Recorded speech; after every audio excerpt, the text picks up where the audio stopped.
اللہ تقریر رکھیے سارے قریب قریب آ جائیں.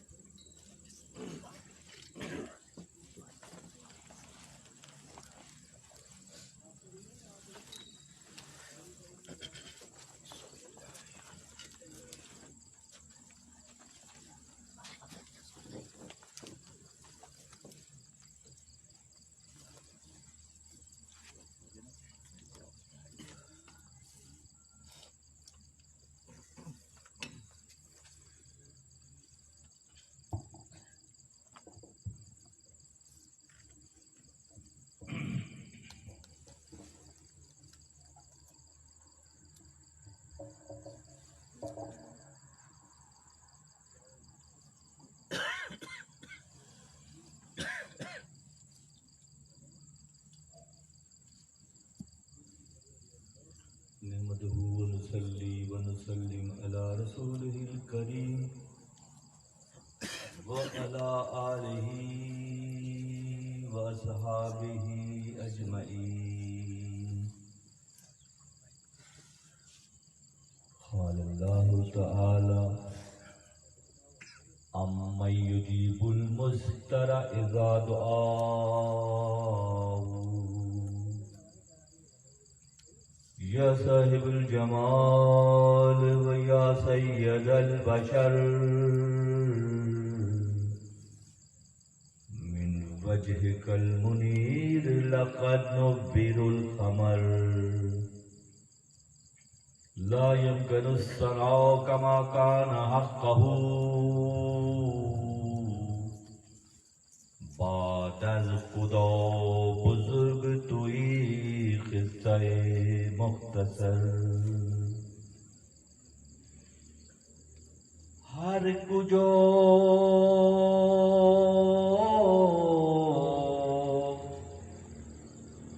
درد دوا آجا رود، ہر کجا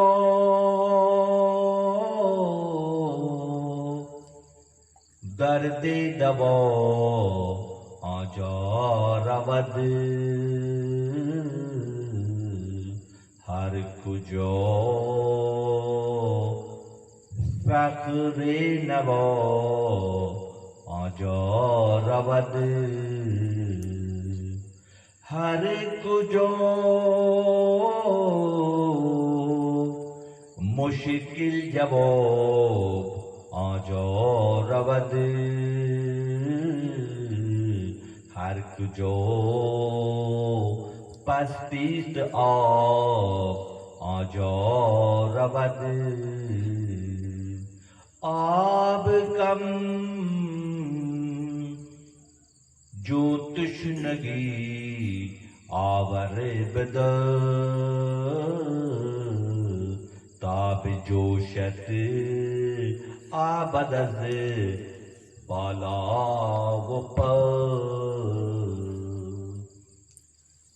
انتہائی واجب الاحترام خلفۂ کرام، برادران سلسلہ و اہل علاقے کے ساتھیوں، نوجوان دوستوں، اللہ تعالیٰ کا بے حد شکر احسان ہے کہ ہمارے مرکز خانقاہ مولا روم میں شب جمعہ کی مناسبت سے آج یہ 72ویں نشست ہے. 72ویں نشست کی خصوصیت یہ ہے کہ 7 اور 2 9 کا صیغہ آج ہمارے حصے میں آ رہا ہے، اور اس کی ایک مدلل تصویر یہ ہے کہ ربیع الاول کے آج قمری ماہ کی 5 تاریخ میں، جو کہ معروم رحمت اللہ علیہ کا دن ہے، آقا صلی اللہ علیہ وسلم کا مہینہ ہے، ہم اور آپ یہاں پہ جمع ہیں. فضیلتیں اس انداز میں سمجھی اور دیکھی جاتی ہیں. 9 ہے، شب جمعہ ہے، ربیع الاول ہے، یہ وہ ماہ مبارک ہے، یہ وہ ربیع النور کا مہینہ ہے کہ تمام دیگر مہینوں کی پہچان اس کی رہین منت ہے، اس ماہ مبارک کی رہین منت ہے. اس کی وجہ سے کیونکہ اس ماہ مبارک میں آقا نامدار احمد مجتبیٰ باعث تخلیق کائنات احمد مصطفیٰ محمد مصطفیٰ صلی اللہ علیہ وسلم لباس بشریت میں آئے، باعث تخلیق کائنات، باعث تخلیق کائنات اللہ رب العالمین ہیں اور آپ رحمت للعالمین ہیں۔ جہاں جہاں تک اللہ کی شان ربوبیت ہے وہاں تک آقا صلی اللہ علیہ وسلم کی شان رحمت للعالمین جلوہ گر ہے۔ اور مولانا تو دیوانے ہیں اپنے نبی کے، مولانا دیوانے ہیں۔ میں پوری مثنوی شریف کے 27 اشعار ہر صفحہ، کوئی صفحہ ایسا نہیں ہے جہاں آقا کی حیات مبارک سے کوئی دلیل، کوئی حدیث، کوئی قرآن کی آیت کا حوالہ نہیں دیا۔ آج جیسے میں نے سورہ نمل کی آیت نمبر 62 کی تلاوت کا شرح مختصراً حاصل کیا، اور آج کے موضوع میں یہ بہت اہم واقعہ ہے۔ امن یجیب المضطر اذا دعا، بھلا کون ہے جو بے قرار کی فریاد رسی کرتا ہے جب وہ فریاد کرتا ہے۔ اللہ تعالیٰ جب کوئی سورہ نمل کی آیت نمبر 62 کی اس صیغے کی تلاوت کا شرف حاصل کرتا ہے پہچان کے ساتھ بہت ضروری۔ پڑھتا چلا جا رہا ہے نہیں، رکتا ہے، معنی مطالب کو سمجھتا ہے، اللہ کی مرضی و منشا کیا ہے تو رک کر سمجھتا ہے۔ جب یہ آیت کی تلاوت پوری شعور کی منزل پر کرتا ہے تو مولانا نے یہ آیت بیان کی ہے کہ جب وہ اس آیت کا ورد کرتا ہے جو سب کے لیے آج کی نشست کا پہلا پاسورڈ ہے، سورہ نمل آیت نمبر 62، امن یجیب المضطر اذا، جب یہ آیت پڑھی جاتی ہے اور اضطراب کی کیفیت میں، فریاد کی کیفیت میں، اپنے رب کو یاد کرنے کی کیفیت میں جب بندہ یہ پکارتا ہے تو ملائل اعلیٰ آسمان پر ہلچل مچ جاتی ہے۔ اللہ فرماتا ہے کون ہے جو مضطرب کی پکار پر جائے گا، تو فرشتے ایک دوسرے کے مقابلے سے دوڑتے ہیں کہ میں جاؤں گا۔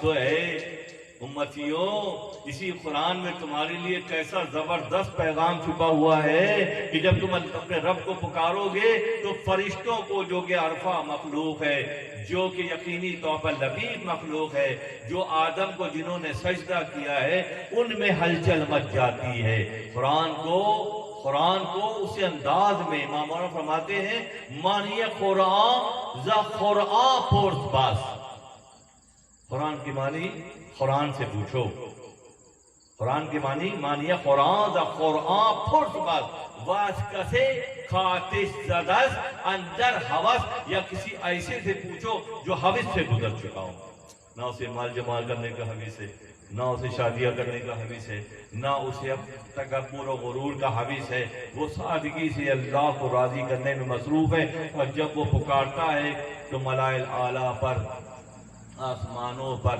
لرزش طاری ہو جاتی ہے، اور فرشتے جو ہے وہ بے قرار ہوتے ہیں کہ ہم جائیں اور جا کر پکارنے والے کی مدد کریں۔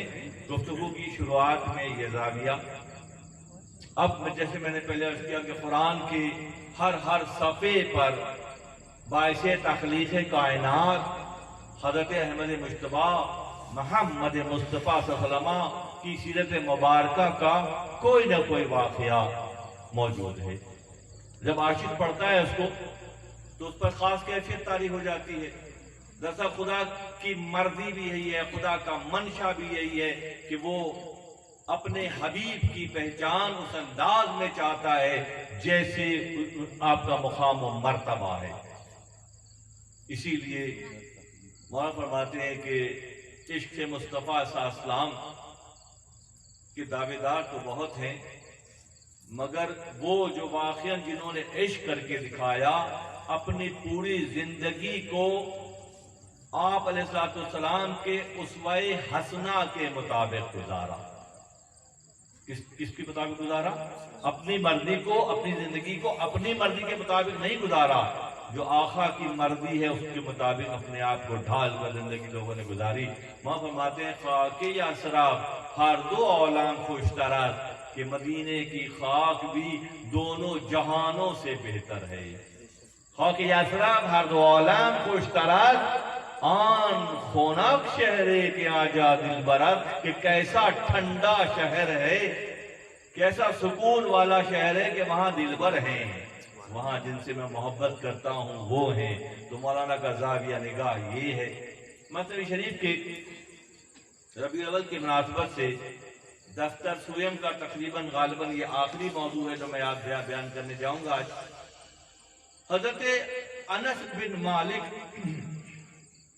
رضی اللہ تعالیٰ عنہ صغیر سنی میں بہت چھوٹے تھے کہ آپ کی والدہ محترمہ نے حضرت انس بن مالک کو نبی صلی اللہ علیہ وسلم کی خدمت کے لیے وقف کر دیا،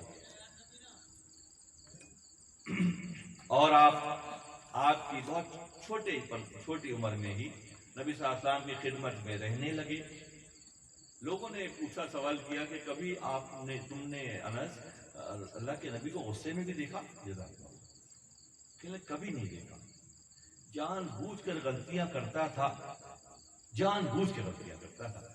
کہ شاید کوئی لہر دیکھنے کو مل جائے۔ پوری زندگی کا بڑا حصہ خدمت میں گزار دیا، یہاں تک کہ ایک مرتبہ بازار گئے اور جا کر، چھوٹے تھے 10-12 سال کی عمر میں تھے، تو بازار گئے تو سودا سلوک لینے کے لیے بھیجا گیا، وہاں جا کر جان بوجھ کے بازار میں مشغول ہو گئے کہ آج میں دیر سے جاؤں گا اور دیکھیں آج کیا کرتے ہیں، کیا رویہ اختیار کرتے ہیں۔ جب بہت دیر گزر گئی تو اچانک کندھے پہ کسی کے ہاتھ کا احساس ہوا، تو دیکھا پلٹ کے تو آقا صلی اللہ علیہ وسلم تشریف فرمائے کھڑے ہیں۔ حیران ہو گئے کہ میں تو ناراض کرنے کی، کچھ سننے کے لیے، یعنی جان بوجھ کر سننے، کیسا انداز ہے یہ بھی کہ جان ڈانٹے تو اچھا لگے گا، مگر وہاں کہاں ڈانٹ ہے، وہاں تو رحمت ہی رحمت ہے، وہاں تو محبت ہی محبت ہے، وہاں تو درگزر ہی درگزر ہے۔ اللہ غنی۔ تب کندھے پہ ہاتھ رکھا اور فرمایا کہ انس تم نے بہت مجھے انتظار کروایا، اس سے زیادہ کچھ بھی نہیں کہا۔ اس سے ہمارے اور آپ کی زندگی میں اس سے کیا پیغام ملتا ہے؟ ہم اپنے مخالفین یا ملازمین یا جن سے ہمارے دلوں میں ہم بال آ گیا ہے، کیسا رویہ اختیار کرتے ہیں، کس حدوں کو پار کر جاتے ہیں۔ اور آقا کی حیات مبارکہ میں کیا ہے کہ سخت ترین اذیت کے باوجود بھی صرف یہی جملہ زبان اثر سے ادا ہو رہا ہے، آفرین ہے ہماری جانیں اور ہماری روحیں قربان ہو جائیں تو حق ادا نہ ہوگا۔ کوئی انس بن مالک طویل عرصے، طویل عمری بھی پائی آپ نے، آقا کی حیات مبارکہ میں خدمت میں معمور رہے، بے شمار احادیث کے راوی ہیں حضرت انس بن مالک رضی اللہ تعالیٰ عنہ۔ خوش نصیبی ہے آپ کی۔ حضرت عمر خطاب رضی اللہ تعالیٰ عنہ کے دور میں ہجرت کر کے مدینہ منورہ سے بصرہ میں جا کر رہنے لگے اور بصرہ میں اقامت اختیار کی۔ صحابی رسول ہونے کی وجہ سے پورا بصرہ آپ کا دیوانہ تھا، جھلک دیکھنے کے لیے لوگ بے قرار ہوتے تھے کہ جس شخصیت نے اللہ کے نبی کی اتنے عرصے تک قربت پائی ہو، کیا مقام و مرتبہ ہوگا۔ تو ہمیشہ بصرہ کے بڑے بڑے امائرین شہر آپ سے ملاقات کے لیے آتے، ملتے۔ یہاں فرماتے ہیں از انس فرزند مالک آمد است که به مهمانی او شخص سوداست. او حکایت کرد که از بادست عام دیدن از دستار خان را زرد فام. ایک مرتبہ بہت بڑی دعوت کا اہتمام کیا حضرت انس بن مالک نے امائدین شہر کے اعزاز میں۔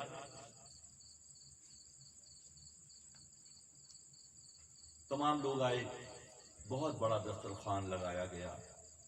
ظاہر ہے کہ جن کی مائیت اور سنگت میں رہے انہی جیسے اوصاف پیدا ہو جاتے ہیں۔ ابھی فراز صاحب فرما رہے تھے کہ جو حوض میں ہوتا ہے وہی ٹوٹیوں سے آتا ہے۔ جس حوض میں شہد بھرا ہوا ہو تو ٹوٹیوں سے شہد ہی تو آئے گا، کچھ اور کب آئے گا؟ تو وہی تربیت نبی صلی اللہ علیہ وسلم کے انس بن مالک بہت بڑا اہتمام کرتے آقا ہی کے انداز میں۔ دسترخوان بچھایا گیا، تمام عبائدین شہر نے دسترخوانے سے لطف اندوز ہوئے۔ تو پھر دیکھا کہ انس بن مالک نے دیکھا، فرماتے ہیں او حکایت کرد کر بادست باد طعام دید انس دستار خان را زرد فام. کہ کھانے کے بعد انس بن مالک کی نظر پڑی کہ دسترخوان پر کچھ میل پیلا پیلا سا میلا ہو رہا ہے، کھانا گر جاتا ہے، گارن گر جاتا ہے، ہو گیا۔ آپ نے اپنے خادمہ کو پکارا اور اس خادمہ کو یہ حکم دیا کہ اس دسترخوان کو تندور میں ڈال دو۔ ایک آیت ماضی میں بھی سنی گئی ہے، ظاہر مثنوی مسلسل بیان ہو رہی ہے تو کچھ جو مضامین بار بار بھی آ رہے ہیں، مگر الحمدللہ ثم الحمدللہ ہر بار مزید پختگی۔ مثنوی شریف کے 7 تہیں ہیں، کتنے ہیں؟ 7 تہیں ہیں، 7 مختلف اس کے پتر ہیں جو ایک کے بعد ایک مسلسل بلندی کی طرف جو ہے وہ سفر کر رہے ہیں۔ تو بیان پر ماضی میں بھی ہوا، حضرت انس بن مالک نے اب خادمہ سے کہا کہ اس دسترخوان کو جو میلا ہو رہا ہے اس کو تندور میں ڈال دو۔ خادمہ بھی ایسی پکی تھی، اس نے فوراً دسترخوان لپیٹا اور صحن ہی میں قریب تندور جل رہا تھا، جا کے وہ دسترخوان کو تندور میں ڈال دیا۔ در تنور پر ز آتش در فگن، اور تندور سے جو صحن میں تھا اس میں سے آگ کے شعلے نکل رہے تھے باہر، اس میں جا کے ڈال دیا۔ تو سارے جملہ مہما درا حیرہ و شداد، تمام مہمان جو آئے ہوئے تھے، بڑے بڑے عام تو نہیں ہوں گے نا، عقل مند ترین جو اس میں لوگ ہوں گے، بہت قابل لوگ بھی ہوں گے جو مہمان حضرت انس بن مالک کے ہوئے، تو وہ حیران ہو گئے کہ یہ کیا معاملہ ہے، یہ صفائی کا کون سا طریقہ ہے؟ 1 گھنٹے کے بعد اس دسترخوان کو تندور میں سے خادمہ نے نکالا۔ خام گفتندن ای صحابی عزیز چون سوزد وہ منقع گشت نیز۔ 1 گھنٹے کے بعد جب نکالا تو وہ دسترخوان بالکل چمک رہا تھا، روشن ہو گیا تھا، صاف ہو گیا تھا۔ تمام لوگ جو تھے وہ حیران ہو گئے۔ قوم گفتندن اے صحابی عزیز، اے عزیز صحابی رسول، یہ کیا معاملہ ہے کہ دسترخوان جلا نہیں؟ آگ تو ہم بھی دیکھ رہے ہیں مگر وہ جلا نہیں بلکہ اور صاف ستھرا ہو گیا۔ آج کے اس ماہ مبارک کا مضمون ہے گفتزاں کے مصطفیٰ دستو دہاں باس پہ مولد اندری دستور خواں۔ اس مہینے کا مضمون ہے یہ۔ آئیے پہچان کی منزل میں آ جائیے، عرفان کی منزل میں آ جائیے، اللہ کی شان خلاقی اور علی کل شیء قدیر ہونے کی پیغام کو سمجھ لیجیے، اسی نشست میں سمجھ لیجیے۔ حضرت انس بن مالک نے فرمایا کہ جب اپنے آقا احمد مجتبیٰ محمد مصطفیٰ صلی اللہ علیہ وسلم کی مدینہ منورہ میں دعوت کیا کرتا تھا، آپ جب تشریف لاتے تھے تو کھانا کھانے کے بعد اس دسترخوان سے اپنا منہ اور ہاتھ صاف کیا کرتے تھے۔ کیا کرتے تھے؟ دسترخوان جو ہے کپڑے کا ہوتا ہے، بھائی زیادہ زیادہ کھیتوں میں کاٹن اگتی ہے، کاٹن سے دسترخوان بنتا ہے اور وہ دسترخوان جو ہے گھروں میں ہمارے استعمال ہوتا ہے، میلا ہو جاتا ہے، صاف کرتے ہیں۔ تو یہ تو معاملہ بالکل ڈیفرنٹ ہے کہ صابن سے سرف سے نہیں بلکہ آگ سے صاف کر رہے ہیں، اور آگ سے صاف کرنے کے نتیجے میں جل نہیں رہا ہے۔ کیا ہو رہا ہے؟ اس کی وجہ کیا قرار پائی؟ فرمایا گفتزاں کے مصطفیٰ دستو دہاں بہد مولید اندری دستور خواں۔ مصطفیٰ صلی اللہ علیہ وسلم میرے آقا جب میں دعوت کرتا تشریف لاتے تو کھانا تناول فرمانے کے بعد دسترخوان سے ہاتھ بھی ہوتا ہے، اکثر ابھی بھی دیکھنے میں آتا ہے گھروں میں لوگ جو اس فکر کو سمجھتے ہیں، جو اس بات کو سمجھتے ہیں وہی یہ عمل کرتے ہیں، ورنہ عام طور پہ عامی تو یہ کہے گا کہ اچھے خاص سمجھدار آدمی ہے، جا کے وہاں سرف سے ہاتھ صاف کر لیتے، صابن سے کر لیتے۔ ہم نے اتنا بڑا وہاں پہ لائف بوائے کا جو ہے وہ رکھا ہوا ہے، کیا کہتے ہیں جو آج کل نئے انداز کے آ رہے ہیں۔ تو انہوں نے فرمایا کہ میں اپنے آقا کی جب دعوت کرتا وہ تشریف لاتے، کھانا تناول فرماتے تو اس دسترخوان سے منہ اور ہاتھ پوچھا کرتے۔ اے دلے ترسند از نار و عذاب با چنا دست و لبے کن اختراع۔ اللہ غنی، انتہا کی بات آ گئی۔ فرماتے ہیں کہ جو جہنم کی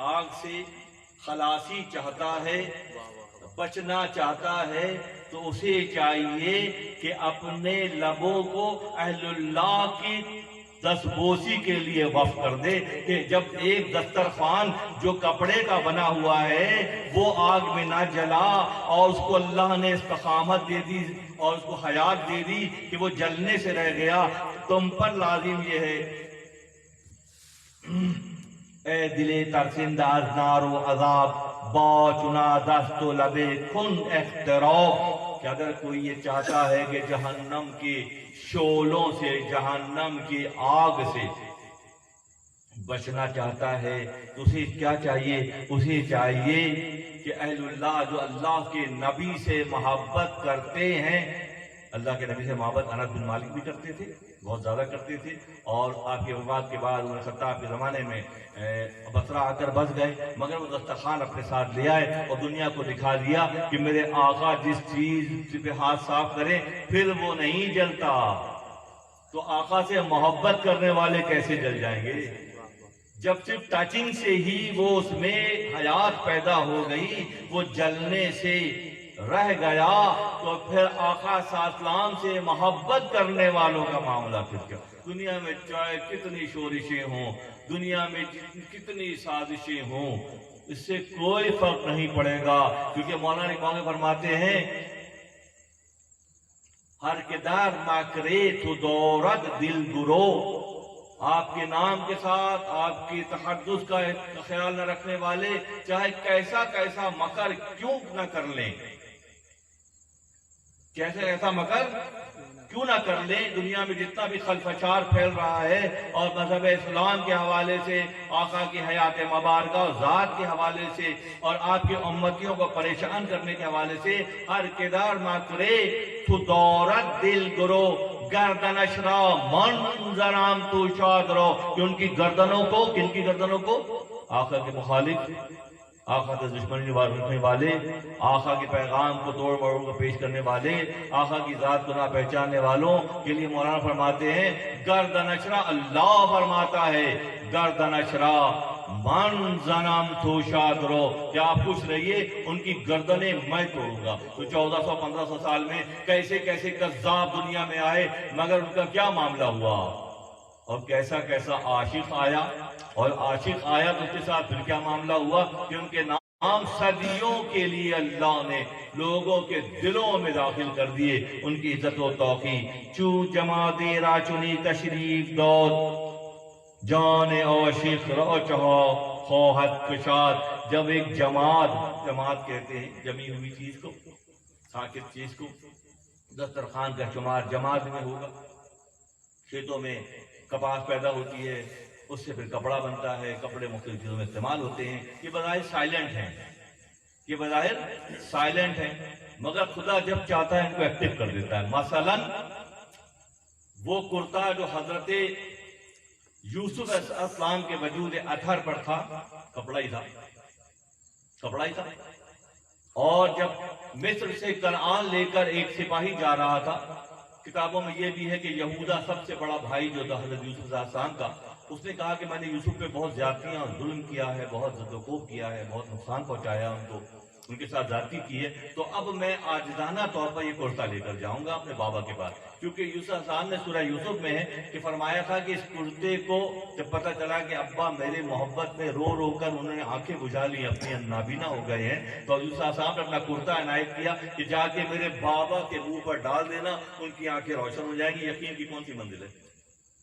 جو کپڑا ہے بظاہر، مگر نبی کو یقین ہے کہ میرا رب چاہے گا تو اس کپڑے میں بھی شفا پیدا کر دے گا، اور وہ لے کے جا رہا تھا یہودا یہ صفائی جو بھی، تو اس کو نہیں پتا تھا کہ یہ کیا ہے، اس میں کتنی فریکوینسی ہے، اس میں کیسی لطافت ہے، یہ یوسف کے جسم سے مس ہوا تو خدا نے اس کی صلاحیتوں کو کتنا اجاگر کر دیا، اس کے علم میں نہیں ہے۔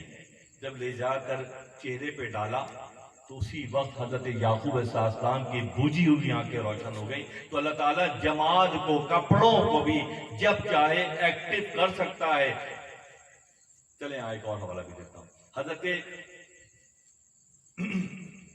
اصحاب کہف 309 سال تک غار میں سوتے رہے، ان کے جسم پہ جو کپڑا تھا، ان کے وجود تھے، ان کے جسم پہ جو کپڑا تھا وہ بھی شکست و ریش سے، ہمارے کپڑے تو تھوڑے دنوں میں پھٹ کے خراب ہو جاتے ہیں، میلے ہو جاتے ہیں، ان کی شکل بگڑ جاتی ہے، تو وہ کپڑے نہ صرف ان اصحاب کہف کی حفاظت ہو رہی ہے، ان کے وجودوں پر پہنے ہوئے کپڑے کی بھی حفاظت 309 سال تک ہو رہی ہے۔ یہاں تو بات سمجھ میں آئی، ارے یہ باہر جو کتا بیٹھا ہوا اس کی بھی حفاظت ہو رہی ہے، وہاں جو کتا بیٹھا ہے جو ان کی محبت میں غار کے سرے تک آ گیا تھا، اس کی بھی حفاظت آج رویا قرآن خدا فرما رہا ہے کہ 309 سال تک اصحاب کہف سوتے رہے، ان میں کوئی شکست و ریخت کی کیفیت نہیں پیدا ہوئی، ان کے جسم پہ اجسام پہ جو لباس تھے وہ ویسے کے ویسے رہے، ان کے جیبوں میں جو سکے تھے ان پہ زنگ نہیں چڑھا اور وہ ویسے کے ویسے رہے۔ یہاں سے بات سامنے آئیے، اپنے رب کو پہچاننے کا زاویہ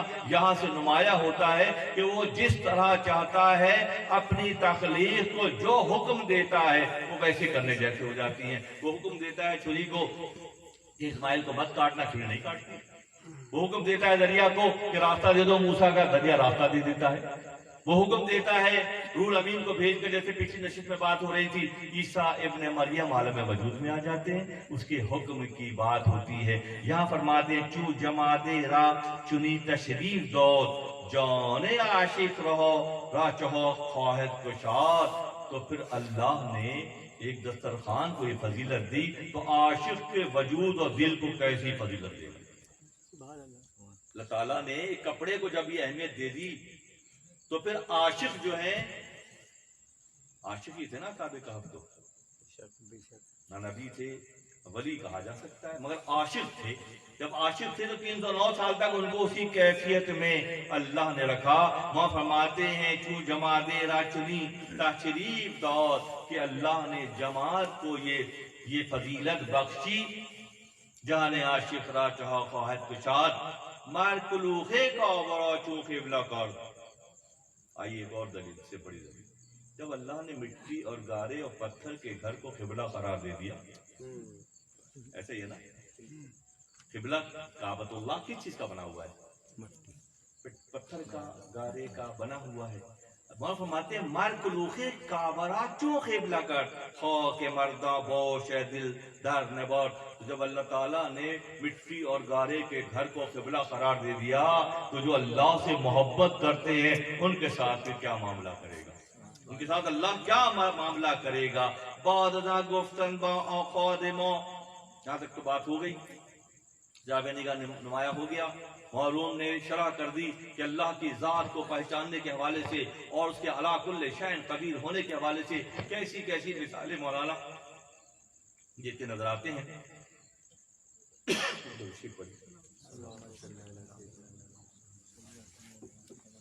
مار کلوخ کعبہ چو قبلہ کر خاک مرداں بوش اے دل در نبر۔ تو مردوں کو کیسی کیسی فضیلت سے اللہ نوازے گا۔ بود ازاں گفتن با خادمہ، اب وہ سارا تو دیکھ لیا، تمام سرداروں نے دیکھ لیا۔ دلیل یہ ہے کہ اللہ کے نبی کی ٹچ کی وجہ سے وہ محفوظ ہو گیا۔ اب اگلی بات کیا ہے؟ بات یہ ہے کہ اس خادمہ سے لوگوں نے پوچھا کہ تو نے جیسے صاحب نے کہا بغیر سوچے سمجھے جا کے وہ دسترخوان تو نے تندور میں ڈال دیا۔ چلو ان کا تو ایمان یہ ہے کہ خود دیکھے ہوئے ہیں، شاہد ہیں، خدمت کر چکے ہیں، ایک عرصے تک نسبت اٹھائی ہے، خدمت کی ہے، تو ان کے ایمان کا لیول تو اتنا ہائی ہے کہ انہوں نے دیکھا تھا، ان کو یقین تھا نہیں چلے گا۔ بس تیرے اندر یقین کیسے پیدا ہو گیا؟ بعد ازاں گفتن با خدما، تو نہ گوئی جان خود با این ہما، کہ تو نے نہیں بتایا کہ تیرا لیول بھی اتنا ہائی ہے کہ جو صاحب نے کہا، صحابی رسول نے کہا، تو نے ایز اٹ از ویسے کر دیا اور جا کر تندور میں دسترخوان کو ڈال دیا۔ تو اس عورت کا جواب بہت سے مردوں سے بہتر ہے، جو چنا اور چنی میں لگے رہتے ہیں، جو اپنی خیال پر اصرار کرتے ہیں، جو اپنے تجربات بھروسہ کرتے ہیں۔ یہاں معاملہ بالکل ڈیفرنٹ ہے۔ فرماتے گفت دورم آج کریموں اے طبیب، اس عورت نے کہا کہ مجھے اللہ کے نبی کے صحابی کے گفتگو پر یقین ہے پورا۔ اللہ غنی، اللہ غنی۔ مجھے کہتے ہیں کہ مجھے کریم جو ہیں، کریم و نفیس جو بزرگ ہیں، ان پر مجھے پورا اعتماد ہے۔ از عباد اللہ دارم بس امید، اسی لیے میں اللہ کے نیک بندوں سے خوش گمان ہوں۔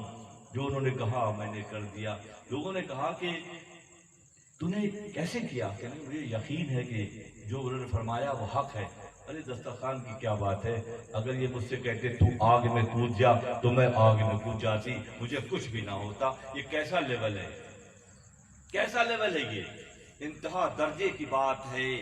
اے برادر خود بری اکثیر زن، ہم فرماتے ہیں بہت سخت بات یہاں پہ آ رہی ہے کہ اب اپنے آپ کو ٹٹولو، کیا تمہارے ایمان کا لیول ایسا ہی ہے جیسے اس عورت کا تھا؟ اللہ پہ یقین کا لیول، اللہ کے دوستوں سے تعلق کا لیول، اللہ کے دوستوں کے فرمودات اور ارشادات پر یقین کا لیول ہے؟ کیونکہ صرف حکایت بیان کرنا مقصد تو نہیں ہے، جگہ جگہ گرفت ہے، جگہ جگہ پکڑنے کی کیفیت ہے کہ تم اپنے آپ کو ٹٹولو کہ کیا تمہارا لیول جو ہے وہ اس عورت جیسا ہے؟ نہیں ہے نا۔ اس کی وجہ یہ ہے، اے برادر خود بری اکثیر زن کم نباید صدق مدد صدق زن، جبکہ ہونا تو چاہیے کہ مردوں کا یقین عورتوں کے مقابلے میں زیادہ ہو۔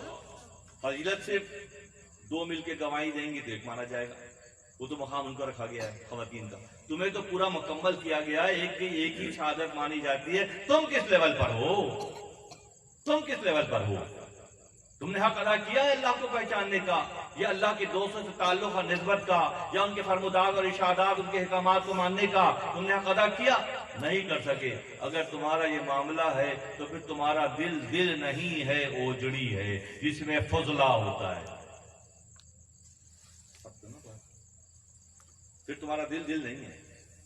فرماتے ہیں یہاں کہ دل مردی کے ازن کم بوات، اگر کسی مرد کا دل عورت سے کم ہو تو پھر وہ دل نہیں ہے، بلکہ کیا ہے؟ اشکام بوات، شکم ہے، پیٹ ہے، اوجڑی ہے، جس میں گندگی ہوتی ہے۔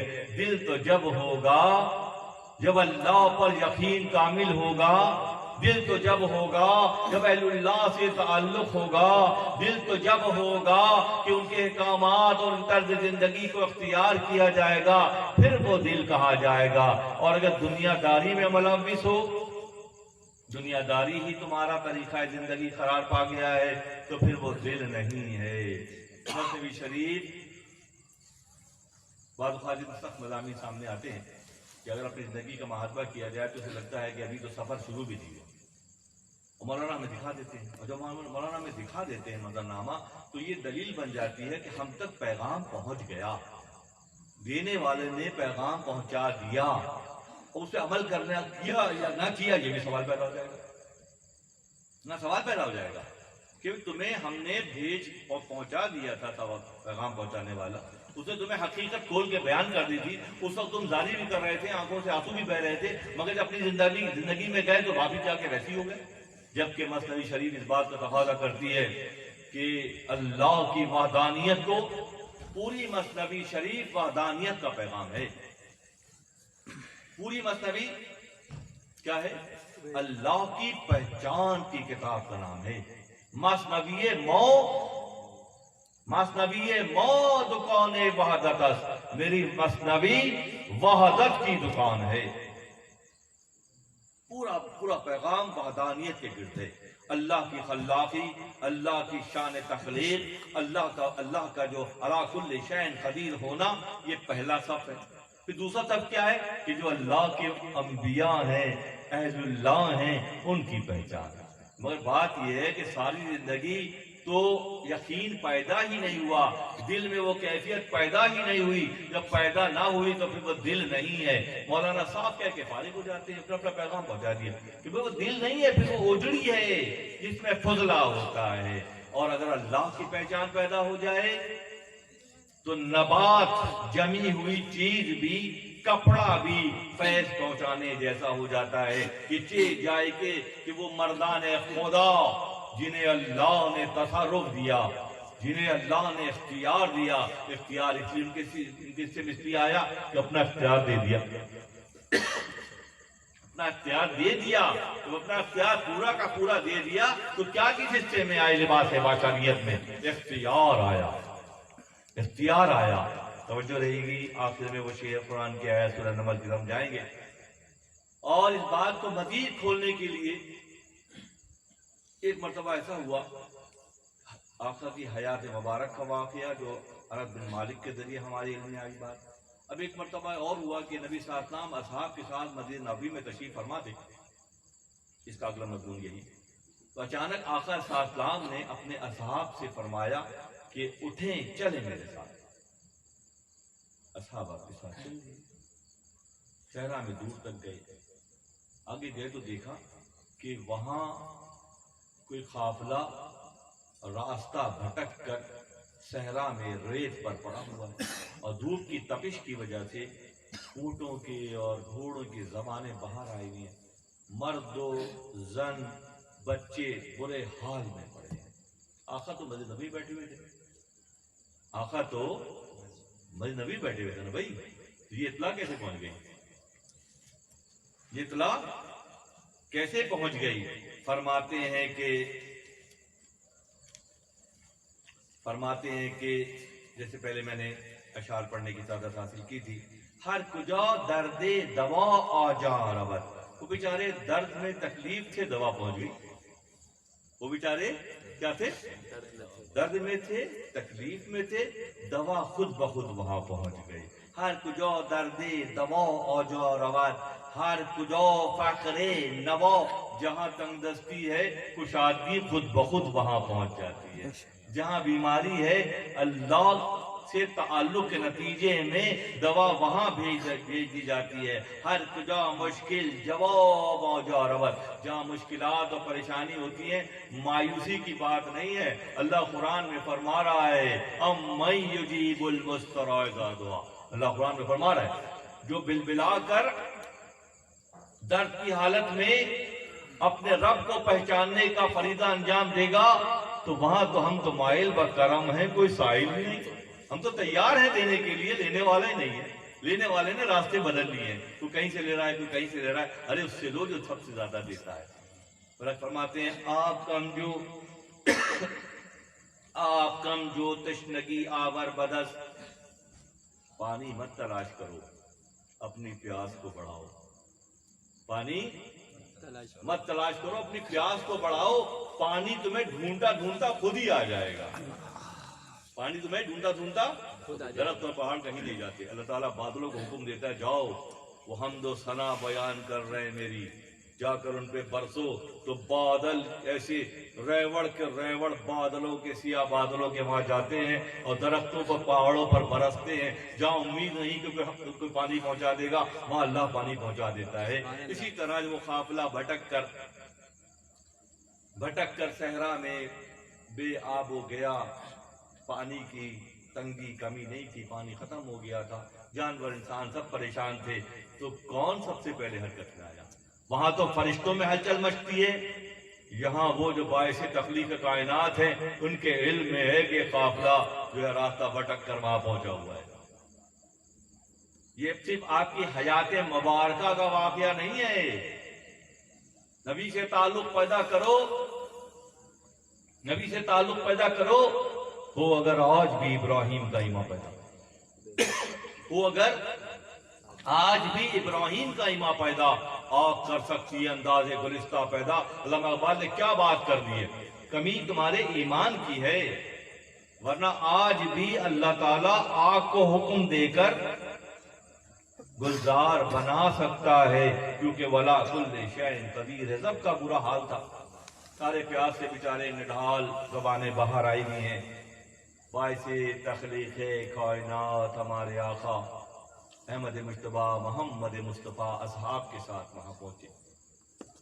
جب آپ وہاں پہنچے، میرے احباب نے یہ بیان پہلے بھی ضرور سنا ہوگا، کیونکہ ماہ مبارک ربیع الاول ہے. میں نے اعلان کیا تھا کہ ربیع الاول میں ساری کوشش کی جائے گی، ساری تو ممکن ہی نہیں ہے کہ مثنوی شریف سے وہ حکایتیں بیان کی جائیں جو نبی صلی اللہ علیہ وسلم کی حیات مبارکہ سے ہیں، اور یہ کہیں نہیں ملتا ہے. یہ مولانا ہی کا خاصہ ہے.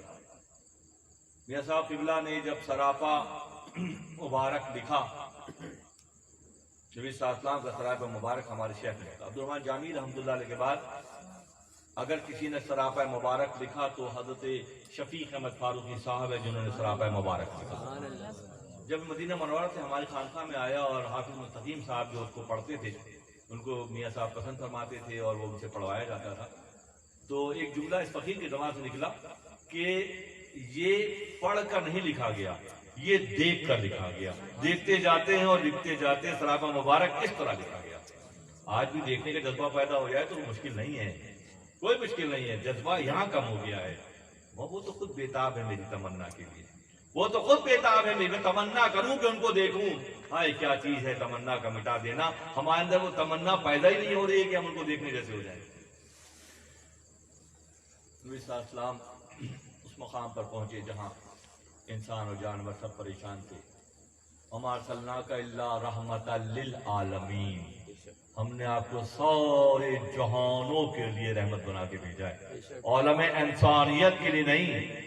ہر عالم میں اللہ نے 18,000 عالم بنائے ہیں، 18,000 عالم بنائے ہیں، اور ہر عالم کے لیے رحمت بنا کے بھیجا گیا ہے۔ پہنچ گئے اب پہنچ کے دیکھا منظر، تو آپ علیہ السلام نے آقا صلی اللہ علیہ وسلم نے اصحاب کو روانہ کیا کہ فلاں ٹیلے کے پیچھے جاؤ، وہاں سے ایک حبشی غلام گزرے گا۔ اب ہمیں یہ کہنے کی ضرورت نہیں ہے کہ بھائی شب اسرا میں غیب بنانے والا جب آپ کے چشم اثر سے نہ چھپا اور سر کی آنکھوں سے اللہ کو دیکھا، تو کون سا غیب ہے جو آپ سے چھپے گا؟ کون سا غیب ہے جو آپ سے چھپے گا؟ جو آسمانوں پر چلے ہوں تو زمین کی کون سی بات ہے جو آپ سے چھپی ہوئی ہوگی؟ فلاں ٹیلے کے پیچھے ایک حبشی غلام جا رہا ہے، اس کو جاؤ اور اس کو لے کر آؤ، آرام سے آ جائے تو آرام سے لے آؤ، ورنہ لے آؤ زبردستی۔ اصحاب کو جب یہ حکم دیا گیا تو صاحب گئے۔ تھوڑی دیر کے بعد دیکھا کہ ایک حبشی غلام مشکیزہ پانی کا لبالب کو جیسے کوئی تحفے کے طور پہ کوئی لے کے جاتا ہے، ایسے لے کے بھاگا چلا جا رہا ہے اونٹ پہ۔ اس کو روکا گیا اور روک کر کہا گیا تمہیں ہمارے صاحب بلا رہے ہیں۔ کون صاحب؟ میں کسی کو نہیں جانتا ہوں۔ وہ جو باعث تخلیق کائنات ہیں، وہ جو رحمت ہیں، جو دونوں جہانوں کے لیے اللہ نے رحمت بنا کر بھیجا ہے، وہ بہت شفیق اور مہربان ہیں، وہ تمہیں یاد کر رہے ہیں۔ کہنے لگا اچھا وہ تو نہیں جو ایک بات میرے آقا نے بتایا تھا کہ ایک صاحب ہیں جو اپنی باتوں کی وجہ سے بہت سے لوگوں کو انہوں نے اپنا جادو کی وجہ سے گمراہ کر دیا، اپنا بنا لیا ہے، کہیں وہ تو نہیں ہے؟ کہ بھئی انہوں نے یاد کیا ہے، ہم یہ کہہ رہے ہیں۔ کہ میں تو ایک انچ بھی اس طرف نہیں بڑھوں گا، ایک قدم نہیں بڑھاؤں گا اس طرف۔ جب اس نے یہ کہا تو اصحاب کسی طرح سے اس کو لے آئے۔ جب آئے اور لا کے دیکھا، وہ بڑی مغلظات بکنے لگا، بری بری باتیں کرنے لگا، بد دعائیں کوسنے لگا۔ بہرحال اس کو وہاں تک لایا گیا۔ ایک غزوے کے موقع پر بھی آئے گا بیان کسی وقت انشاءاللہ، جب زنجیروں سے باندھ کے قریش کے سرداروں کو غزوہ بدر کے فتح یابی کے بعد قیدیوں کو زنجیروں سے باندھ کر مدینہ منورہ کی طرف لایا جا رہا تھا، اور وہ زنجیروں سے رسیوں سے بندھے ہوئے تھے۔ اور جب انہوں نے دیکھا نبی صلی اللہ علیہ وسلم کی طرف، آپ قریب ہی تھے، تو آپ مسکرا رہے تھے۔ تو ان کے دل میں ایک خیال آیا اور ایک دوسرے کو ہلکے ہلکے الفاظ میں لوگوں نے کہا کہ یہ اب کہتے ہیں کہ یہ سارے جہانوں کی رحمت بنا کے اللہ نے ان کو بھیجا ہے، اور ہماری اس حالت زار پر اس بری طرح بندھے ہوئے جکڑے ہوئے زنجیروں سے اور رسیوں سے جا رہے ہیں، مسکرا رہے ہیں۔ یہ آپس میں باتیں کر رہے ہیں، سارے ایک لائن سے قیدی جا رہے تھے۔ ہماری کتاب غالباً ارمغان عجم کے اندر یہ تصویر اور سب کچھ موجود ہے، بہرحال تفصیل موجود ہے۔ تو نبی صلی اللہ علیہ وسلم جو آپس میں باتیں کر رہے ہیں، تو جب سلیمان علیہ السلام 3 کوس کے فاصلے سے چونٹی کی گفتگو سن سکتے ہیں اور مسکرا رہے ہوتے ہیں، تو سلیمان کے امام کا مقام و مرتبہ پھر کیا؟ سلیمان کے امام جنہوں نے شب اسرا میں جو ہے مقتدی قرار پائے سلیمان صلی اللہ علیہ وسلم، اور آقا صلی اللہ علیہ وسلم امامت کے منصب پر فائز ہیں، کیا کہتے جو گی؟ کوچ اثر تک بات پہنچ گئی، سب کو جمع کیا، قریب بلاؤ، تو لائن سے آ رہے ہیں تو قریب بلاؤ، قریب تو رہا جیسے ہم بھی بیٹھتے ہیں، قریب آ جائیے، قریب بلا۔ میں اس لیے نہیں مسکرا رہا ہوں، تمہاری حالت بہت خراب ہے، تم زنجیروں سے باہر کے بڑے بڑے نام اور زنجیروں سے بندھے ہوئے، بڑا بڑا سردار جو اپنے یہاں ناک پہ مکھی نہیں بیٹھنے دے، وہ جو ہے رسیوں سے اور زنجیروں سے بندھا ہوا ہے۔ میں اس لیے نہیں مسکرا رہا ہوں کہ تمہاری حالت ایسی ہے، میں اس لیے مسکرا رہا ہوں کہ میں زنجیروں سے باندھ کے تمہیں جنت میں لے کے جا رہا ہوں۔ تم تو سب جہنم میں جا رہے تھے، میں تمہیں رسیوں سے باندھ کر جنت میں لے کے جا رہا ہوں، اس لیے مسکرا رہا ہوں۔ کیا شان رحیمی ہے۔ وہ حبشی غلام بھی اسی طرح کی بات کر رہا تھا بہت۔ نبی صلی اللہ علیہ وسلم نے حکم دیا صحابہ کو کہ یہ مشکیزہ جو اس کا ہے، اسے لے کر تمام پیاسوں کو پانی پلاؤ، اور جتنے برتن بھرنے ہیں، مشکیزے بھرنے ہیں، وہ سب بھرو۔ تو ہوا یہ کہ اس مشکیزے سے ایک مشکیزے میں رکھیے گا، پھر کیونکہ مولانا کی مثنوی شریف خطۂ اسباب کا نام ہے. ہم ایک مشکیزے کو ایک سمجھتے ہیں, ہم اپنے تھوڑے سے پیسے کو تھوڑا اتنا ہی دیکھتے ہیں, ہم اپنی صحت کو اتنا ہی دیکھتے ہیں جتنا ہم سمجھتے ہیں. ہماری نظر بڑی محدود ہے اور وہ لامحدود ذات ہے, وہ ہر شے پر قادر ہے. تو بات یہ ہوئی کہ ایک مشکیزے سے سارے مشکیزے بھر دیے گئے. بہت اہم مضمون ہے یہ. وہ لوگ جو آقا صاحب کے مقام و مرتبے اور آپ کی فضیلت اور آپ کی تصرف کی کیفیات کو ماننے کے لیے تیار نہیں ہیں, آئیے مولانا کے پاس بیٹھے, مولانا سارا سمجھا دیں گے. ایک ہی طرح کتنا بڑا ناقد ہو, کتنا بڑا عقل کا مارا ہو. عقل کا مارا ایک نام ہے, فخر الدین رازی, بے شمار کتب کے مصنف ہے فخر الدین رازی, اور ظاہر پر ہے سارا علم, سارا علم ظاہر پر ہے. ظاہر کی بات کرتے ہیں, دلیل کے ساتھ بات کرنے کی بات کرتے ہیں, اور کے بعد بات نہیں مانتے. پھر ہوا یہ کہ انہیں فخر الدین رازی کے ساتھ یہ معاملہ ہوا. ایسے روا روی میں نجم الدین کبریٰ رحمۃ اللہ علیہ گئے تھے. جیسے آج کل بھی میں محفلوں میں دیکھتا ہوں کہ سارے مرید ہو جاتے ہیں لائن سے, تو سب مرید ہو رہے تھے, فخر رازی بھی لائن میں لگ کے مرید ہو گئے حضرت کبریٰ رحمۃ اللہ علیہ کے. اور پھر بعد میں بھول بھال بھی گئے, اپنی روش پہ رہے, ظاہر داری پہ رہے. تو جب آخری وقت آیا تو ابلیس آگے کھڑا ہو گیا سامنے, اور خدا کے واحد ہونے پر اس نے ان سے کلام کرنا شروع کر دیا کہ تم کہتے ہو خدا ایک ہے, پوری زندگی تم نے یہ بیان کیا, لکھا ہے, ثابت کرو. اب جو صاحب یہ بات کرتے وہ رد کر, 1000 دلیلیں انہوں نے دی. کس نے؟ فخر الدین رازی نے. مگر شیطان اس کا ہر بار توڑ کر دیتا تھا, اس بات کی کوئی دلیل سے ثابت کر دیتا تھا کہ تم جو کہہ رہے وہ غلط ہے. 1000 دلیلیں اس شخص نے دی جس نے پوری زندگی دلیل پر گزاری, اور شیطان نے رد کر دیا. آخر میں عاجز ہوگا, ایمان جانے کا خطرہ پیدا ہو گیا. یہاں حضرت جی نجم الدین کبریٰ بیٹھے ہوئے مٹی کے لوٹے سے وضو تازہ کر رہے تھے. آقا کی تو بات ہے کہ وہاں پہنچ گئے جہاں لوگ پریشانی میں تھے. آئیے مرید لا یرید کو دیکھیے, جو ان کی امتی کے ایک ولی کو دیکھیے کیا مقام ہے. نجم کبریٰ بیٹھے ہوئے وضو تازہ کر رہے ہیں, اچانک وہ جو لوٹا کھینچ کے مارا, ایسے مار دیا, اور اس سے کہہ دے کہ میں خدا کو بے دلیل مانتا ہوں. خدا کو وحدانیت, اللہ کی وحدانیت کو بے دلیل مانتا ہوں, دلیل کی ضرورت ہی نہیں. یہ لوٹا مارا, وہ جو لوٹا جا کے گرا اور وہ ٹوٹ گیا. جلال بھی بہت تھا طبیعت میں. مریدین نے کچھ نہیں کہا. بعد میں جب تھوڑا معاملہ ٹھنڈے ہوئے تو پوچھا حضرت لوٹے پہلے کم ہو گئے, ایک لوٹا آپ نے آج پھر توڑ دیا ہمارا. کہ وہ تمہارا بھائی جو ہے فخر الدین رازی پھنس گیا تھا, ابلیس نے اس کو پھنسا دیا تھا, اور ہر بات کو وہ رد کر رہا تھا. ہم نے یہاں سے لوٹا پھینک کے مارا, کس کو مارا؟ ابلیس کو مارا. اور میری آواز کہاں پہنچ گئی؟ فخر الدین رازی کے کانوں تک ہم نے پہنچا دی. کہہ دو کہ میں خدا کو بے دلیل مانتا ہوں. تو وہ کہہ کر ان کی جان چھوٹی. فخر الدین رازی ہی کی وجہ سے, ظاہر داری کی وجہ سے, ظاہر پرستی کی وجہ سے اللہ تعالیٰ نکتہ نواز ہے, کوئی ادا پسند آ گئی, آخر میں اپنے کسی دوست کے ذریعے نجات دلوا دی, جہنم میں جانے سے بچ گئے. نہ اتنے بڑے علامہ کے کتابوں کے مصنف فخر الدین رازی جا رہے تھے, ایمان کا خلاصہ ہو رہا تھا, مگر ایک نجم الدین کبریٰ فقیر نے آخر میں پھر آ کر مدد کی. کوئی زندگی خیال نہ کیا, دلیل و براہین سے بات کرتے رہے, آگے آگے پھنس گئے. کیونکہ وہ جو 6 لاکھ سال کا زاہد ہے اس کے پاس ساری دلیلیں ہیں. مرحوم رحمت اللہ علیہ کے والد گرامی کو بلخ سے ہجرت جو کرنی پڑی, اس کی وجہ فخر الدین رازی صاحب تھے کہ یہ خانخواہ کی رونقیں بڑھاتے تھے, اللہ کی مخلوق کی تربیت کرتے تھے. حضرت بہاؤالدین بلخی رحمت اللہ علیہ, اور بادشاہ کے خوارزم شاہ کے پاس محل میں کوئی نہیں ہوتا تھا, سارے لوگ خانقاہ میں ہوتے تھے. تو ایک دن انہوں نے کہا کہ حضرت آپ خامخواہ کے بادشاہ ہیں, ساری بادشاہت تو بہاؤالدین بلخی کے پاس ہے. ہر وقت مجمع لگا رہتا ہے, لوگ آتے ہیں اور تعظیم کرتے ہیں, دستبوسی قدمبوسی کرتے ہیں, تحائف لا کر دیتے ہیں, ہدایہ لا کے دیتے ہیں, ہدیے دیتے ہیں, اور آپ خامخواہ کے بادشاہ بنے ہوئے. ان کے دل پہ اسوات کا اثر ہوا. نے اچھا, تو انہوں نے ایک تھال کے اندر قلعے کی چابی اور خزانے کی چابی رکھ کر بھجوا دی, سرپوش ڈھک کی, کہ اس میں پرچہ لکھا کہ سبھی کچھ آپ کے پاس ہے, یہ 2 چیزیں خامخواہ میں ہمارے پاس, قلعے کی چابی اور خزانے کی چابی, یہ بھی آپ ہی رکھ لیں. تو مولانا کے والد گرامی نے پھر اسی وقت ارادہ کر لیا کہ اب یہاں رہنا نہیں ہے. خانقاہ ہی سے آرڈر جاری کیے کہ بلخ سے ہجرت کر لیں. کس کی بنیاد پر؟ فخر الدین رازی کی بنیاد پر، جن کو ایک فقیر نے بتایا آخر میں کہ کھیل پہلے کا ہے. ہجرت کا ارادہ کر لیا، گھر پیغام بھیجا 70 اونٹوں پر کتب خانہ، صرف کتب خانہ، صرف کتابیں لاد کر جب نکلے بلخ سے، اور کچھ فاصلے پہ جا کر چھوٹی چھوٹی پہاڑیاں ٹیلے ہیں وہاں پہ.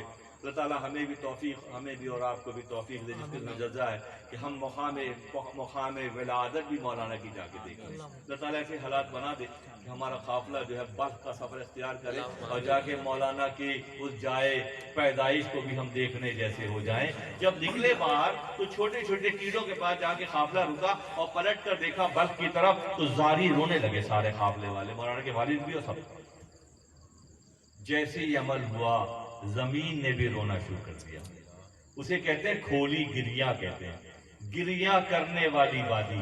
اس وادی میں زمین سے اسی وقت چشمے نکل آئے اور پانی بہنے لگا، کیونکہ اللہ کے دوستوں کے انداز کو ہر وہ چیز اختیار کر لیتی ہے جو اللہ کو پہچانتی ہے. کھولی گریاں اس مقام کا نام ہے جو بلخ سے قریب ہی ہے، آبادی قریب ہے. فخر الدین رازی کی وجہ سے مولانا کے والد گرامی کو ہجرت کرنی پڑی. جب مثنوی شریف لکھی مولانا نے تو ایک شعر، چاہے خلاصی تو کروا دی نجم الدین کبریٰ نے، مگر مولانا کا پیغام کچھ اور کہتا ہے.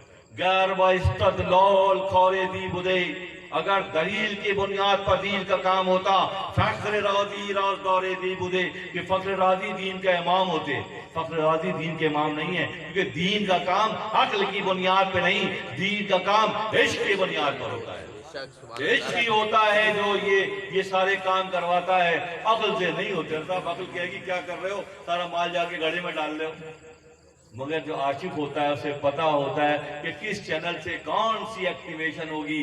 گر با استدلال خورے دی بدے، فخر رازی رازدار دی بدے، کہ فخر رازی اگر دین کا کام دلیل کی بنیاد پر ہوتا تو فخر رازی دین کے امام قرار پاتے. فخر رازی دین کے امام نہیں ہے، کیونکہ وہ عقل کی بنیاد پر زندگی گزار کر ایک فقیر کی وجہ سے نجات سے ہم کنار ہوئے، ورنہ پھنس جاتے، دلیلیں کام نہ آتی.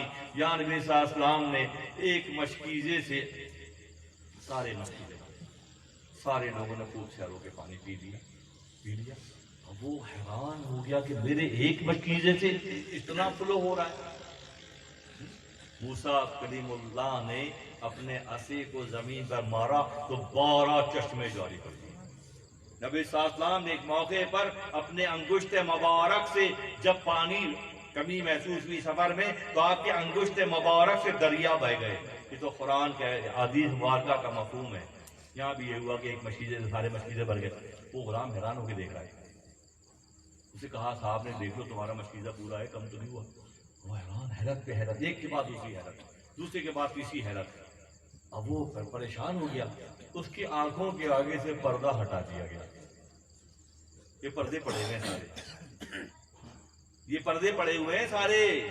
جتنی ہٹ جائیں گے ساری حقیقت واضح ہو جائے گی. مسلسل مضامین بیان ہو رہے ہیں نا کہ آخری وقت میں پردہ ہٹ جاتا ہے تو بڑے صاحب کہتے ہیں کہ دیکھو ڈنڈا لیے پیچھے کوئی کھڑا ہے مجھے مارا. سب سن چکے ہیں ہم لوگ تو، سب تو سنتے ہیں، مطلب شریف میں ہی سنتے رہتے ہیں. یہاں پردے ہٹائے، جب دیکھا پردہ ہٹایا تو اس نے دیکھا کہ فضا ہوا میں ایک نہر پانی کی، تازہ پانی کی ایسے آ رہی ہے اور اس کے مشکیزے میں داخل ہو رہی ہے. اسے خود دیکھ لیا، دکھا دیا گیا، دکھا دیا، پردہ ہٹا دیا. اب وہ حیران ہو گیا کہ ایک مشکیزہ میرا اور پورا دریا بہتا ہوا آ رہا ہے، اس مشکیزے میں داخل ہو رہا ہے جس سے سارے مشکیزے پانی کے بھر لیے گئے. وہ حیران ہو گیا، اس کی کیفیت بدل گئی. نبی صلی اللہ علیہ وسلم نے اپنے قریب بلایا. اب جب آیا قریب تو دستبوسی کرنے لگا. اگر نجات چاہتے ہو تو دستبوسی کرو، کیونکہ کپڑا بھی جو ہے جلنے سے بچ جاتا ہے لمس کی وجہ سے. تو پھر ہوا کہ دستبوسی کرنے لگا، آپ کے ہاتھ کو چومنے لگا. نبی صلی اللہ علیہ وسلم نے ید اللہ والا ہاتھ ہے آخر کا، ید اللہ فوق ایدیہم، کہ آپ کے ہاتھ پر اللہ کا ہاتھ ہے. کون سا ہاتھ ہے؟ ید اللہ، اللہ کا ہاتھ ہے آپ کے ہاتھ پر. اس ہاتھ سے، اپنے دست مبارک سے اس کے پورے چہرے پہ اپنا ہاتھ پھیرنے لگا. اب وہ بے خودی میں دستبوسی کر رہا ہے، چوم رہا ہے، آنسو بہا رہا ہے بار بار، اور آپ نے کمال شفقت سے سینے سے لگایا. میرے آقا نے اللہ غنی اللہ غنی سینے سے لگایا اور اس کے چہرے پہ دست مبارک پھیرا. تو وہ اسے کہا ٹھیک ہے اب تم اپنے آقا کے پاس جاؤ، تمہارا انتظار کر رہا ہے. وہ پلٹا اور لڑکھڑاتا اونٹ پر سوار ہوا اور جانے لگا، روتا جا رہا ہے. اور بہت دیر ہو گئی تھی تو اس کا آقا جو ہے وہ نکل کر باہر کھڑا ہو گیا گوٹ سے، گاؤں سے، اور انہوں نے دیکھا کہ اونٹ بھاگا ہوا آ رہا ہے، بڑی تیزی میں آ رہا ہے، مگر سوار وہ نہیں ہے، سوار وہ نہیں ہے. اس نے گاؤں والوں کو بولا جلدی آؤ جاؤ، دیکھو دیکھو اونٹ میرا ہے اور یہ مشکیزہ بھی میرا ہے، یہ بندہ کون سوار ہے اس کے اوپر؟ تو وہ دیکھا کہ بندہ، وہ آیا قریب. جب قریب آیا تو اس نے کہا آقا میں آپ کا غلام ہوں. تو میرا غلام کیسے ہو سکتا ہے؟ تو حبشی نیگر بلیک تھا اور یہ رومی یا یمنی کوئی آ گیا ہے، تو نے یقینی طور پہ میرے غلام کو قتل کر دیا ہے اور اونٹ تجھے لے کے یہاں تک آ گیا ہے. کہ وہ جو کالا کلوٹا تھا ید اللہ والے ہاتھوں سے اس کا ظاہر بھی بدل گیا، اس کا باطن بھی بدل گیا. اس کا ظاہر بدل گیا اور اس کا باطن. اس نے کہا کہ میں آپ کا غلام وہی غلام ہوں جس کو آپ نے پانی لانے کے لیے بھیجا تھا.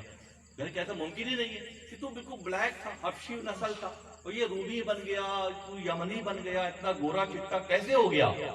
یہ کیا ہے کہ دھوکہ ہے؟ تو نے میرے غلام کو ختم کر دیا اور وہ اونٹ تجھے کے گھر جانتا تھا، گاؤں گوٹ جانتا تھا، اونٹ تجھے لے کے یہاں تک آ گیا. اس نے کہا کہ نہیں ایسا نہیں ہے، مجھے میری ملاقات ان سے ہو گئی جن سے ملنے کے لیے تو نے منع کیا تھا. میں اس رحمت سے مل کر آ رہا ہوں، اس رحمت عالمین سے مل کر آ رہا ہوں کہ انہوں نے اپنا دست مبارک میرے چہرے پر پھیرا اور میرا پورا وجود بدل گیا. میں بلیک سے رومی گورا چٹا بن گیا. پورا قافلہ دیکھیں، رحمت ایسے نہیں، ایک طرف تو سب کو نوازا جا رہا ہے، دوسری طرف جو ہے اتنا بڑا معجزہ آقا صلی اللہ علیہ وسلم کا کہ پھر ایسے لوگ دین میں شامل نہیں ہوئے تھے.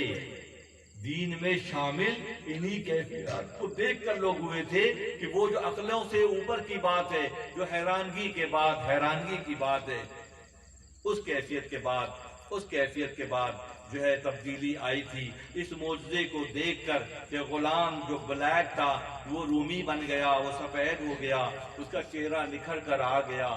وہ پورا گاؤں جو ہے نبی صلی اللہ علیہ وسلم کی خدمت میں حاضر ہوا اور انہوں نے دین اسلام قبول کیا اور آپ کے دستے ید اللہ والے ہاتھ پر ایمان قبول کیا.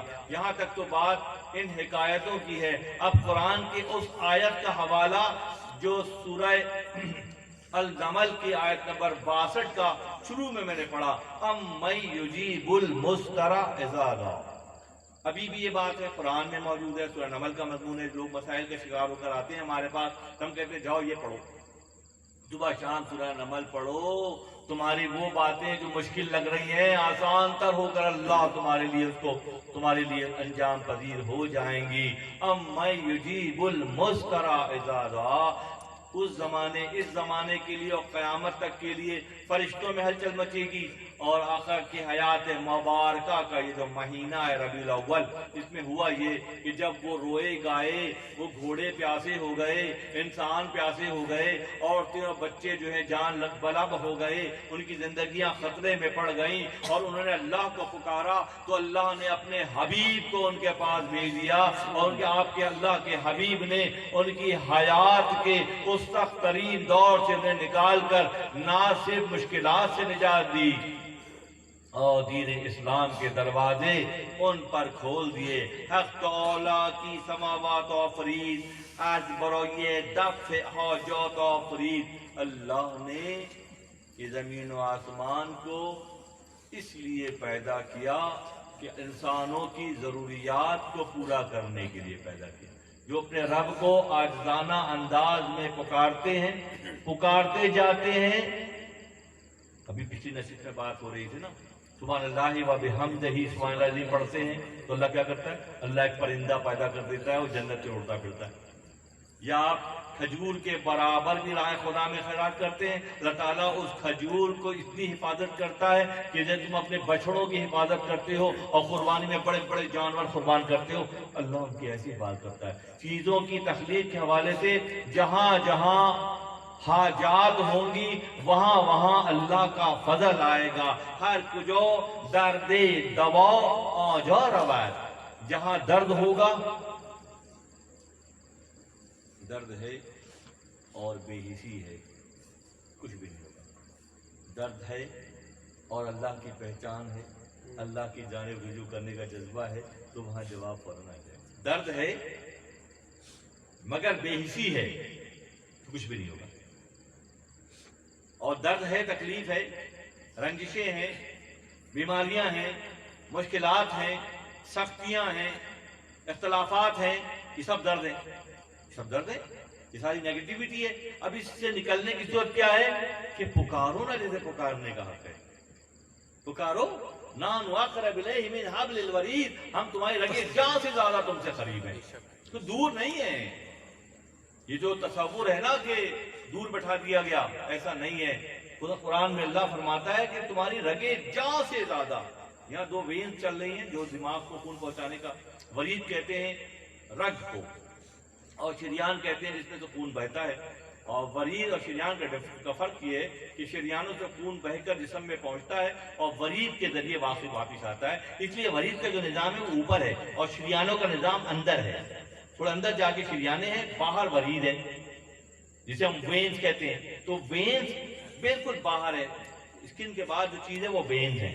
تو مثال کیسی لاجواب مثال اللہ قرآن میں دے رہا ہے۔ یہ نہیں کہا کہ شریان کے قریب ہیں، فرمایا ورید کے قریب ہیں۔ تمہاری کھال کے بعد دوسری تہ جو ہے، اتنی قربت کا احساس اللہ سے ہونا چاہیے۔ جب ایسا ہوتا ہے، ہر کجا درد دوا آجا رواد، ہر کجا فقر نوا آجا رواد، ہر کجا مشکل جواب آجا رواد، ہر کجا پستیست آب آجا۔ جہاں پانی بہتا ہے، اب پانی بہتا ہے، پانی کا پاک اور ناپاک ہونا بھی نہیں ہے ضروری۔ گٹر کا پانی بہتا ہے تو وہاں سبزہ اگاتا ہے، صاف پانی بہتا ہے سبزہ اگاتا ہے، اور جہاں آنسو بہتے ہیں وہاں فرماتے ہیں وہاں رحمت آتی ہے۔ اللہ کی رحمت مشروط ہے عاجزی سے، انکساری سے، توکل علی اللہ کی بنیاد پر۔ اپنی عقلوں سے زندگی کے 65 سال گزارنے والوں، فخر الدین رازی کا واقعہ بیان کیا اس فقیر نے کہ دلیل کی بنیاد پہ زندگی گزاری، آخر میں آ کر پھنس گئے۔ تو پھنسے تو اللہ نے پھر بھی مہربانی کر دی کہ اپنے ایک دوست کے ذریعے اس کی گردن چھڑوا دی۔ یہ اللہ کا انعام و اکرام ہے۔ اللہ تعالیٰ فرماتا ہے آب کم جو تشنگی آبر بدت تو بے جوشت آبدت بولا و خط، اپنی تشنگی کو بڑھاؤ اللہ سے تعلق کے لیے۔ اگر تمہیں پانی تلاش کرنے کی ضرورت نہیں ہے، اپنی تشنگی کو، اپنی پیاس کو بڑھاؤ، جیسے آقا ان کے پاس آ گئے۔ یہ زمانہ بھی ممکن ہے کہ اگر تمہاری پیاس بڑھ گئی تو نیچے اور اوپر سے مولا فرماتے ہیں پانی تم پر برسنا شروع ہو جائے گا۔ تو ضرورت کس عمل کی ہے؟ ربیع الاول کے اس ماہ مبارک کا پیغام کیا ہے کہ جتنے بھی دیگر مہینے ہیں اگر ان کی پہچان ہوئی ہے تو اس ماہ مبارک کی وجہ سے ہوئی ہے۔ آقا احسان کے لباس معاشریت میں آ کر دیگر تمام ایام اور مہینوں کی اہمیت اور فضیلت کو نمایاں کیا گیا۔ تو عاشقوں پر یہ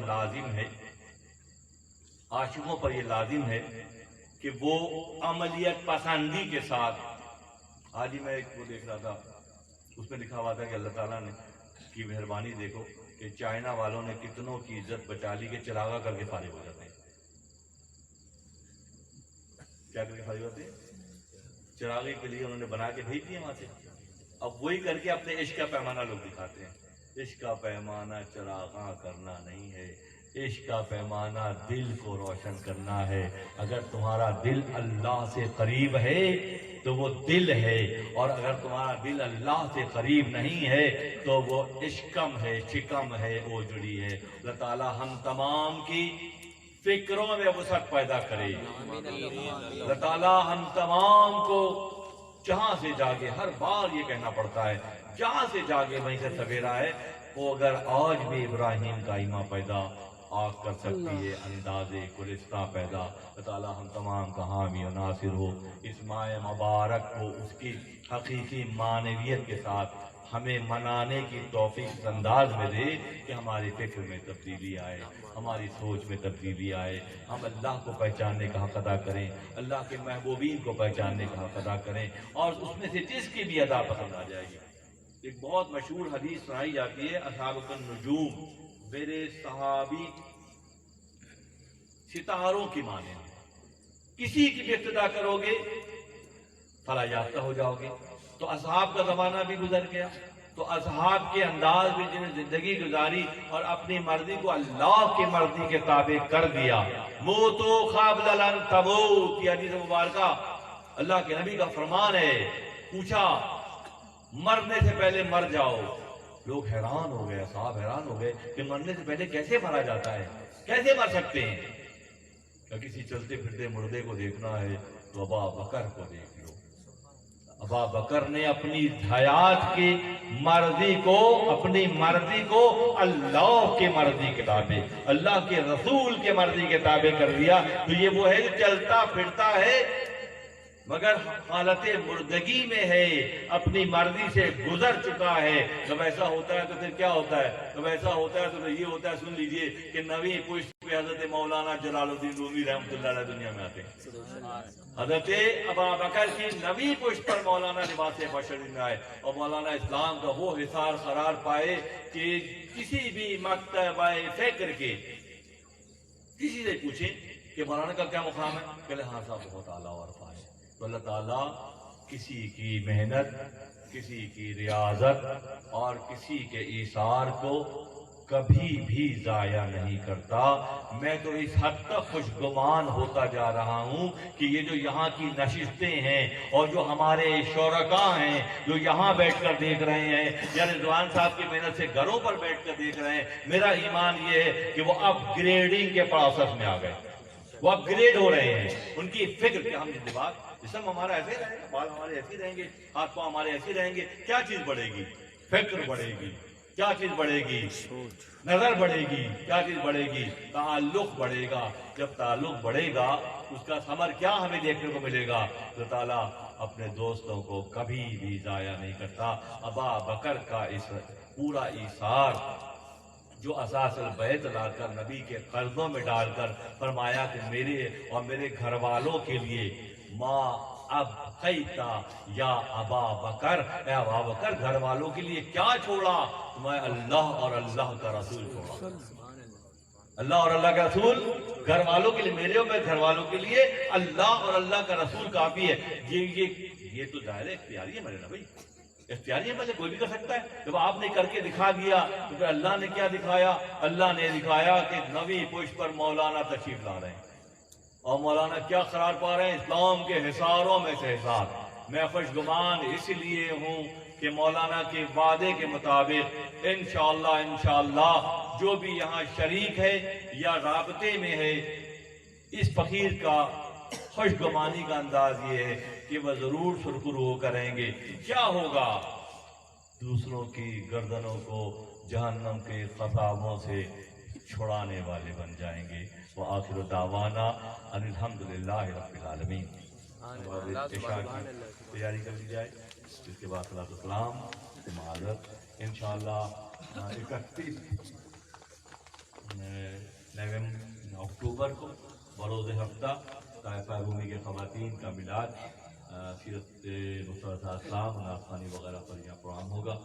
4 بجے انشاءاللہ دواخانے کلینک سے گاڑیاں آئیں گی، تو جو احباب اپنے طور پر آئیں گے وہ آئیں گے۔ ایک ہفتہ ہمارے پاس درمیان میں اور بھی ہے، اور جو نہیں آ سکیں گے ان کے گاڑیوں کا انتظام ہوگا انشاءاللہ۔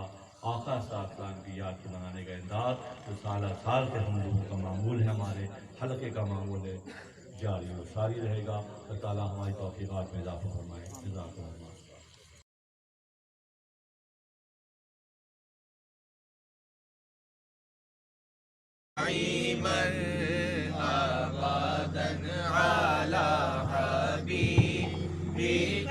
خير الخلق الخلق كلهم مولاي صل وسلم دائما أبدا على حبيبك خير الخلق كلهم محمد سيد الكونين والثقلين محمد سيد الكونين والفريقين من عرب ومن عجم مولاي صل وسلم دائما أبدا على حبيبك خير الخلق كلهم استغفر الله من قول بلا أعمال استغفر الله من قول بلا أعمال لقد نصب طلبه لك الذي أقامي مولاي صل وسلم دائما أبدا على حبيبك خير الخلق كلهم به کنم استغفر اللہ اس کلام بے عمل به کنم استغفر اللہ اس کلام بے عمل بچہ می خواہم عزازن گو بود صاحب حکم بچہ می خواہم عزازن بچہ می خواہم عزازن گو بود صاحب حکم مجھ کو قول بے عمل سے توبہ کرنی چاہیے مجھ کو قول بے عمل سے توبہ کرنی چاہیے گویا باچورت سے امید نسل رکھتے ہم مولاي صل وسلم دائما أبدا على حبيبك خير الخلق كلهم در پہ آقا کے غلامی کا وسیلہ لے کر در پہ آقا کے غلامی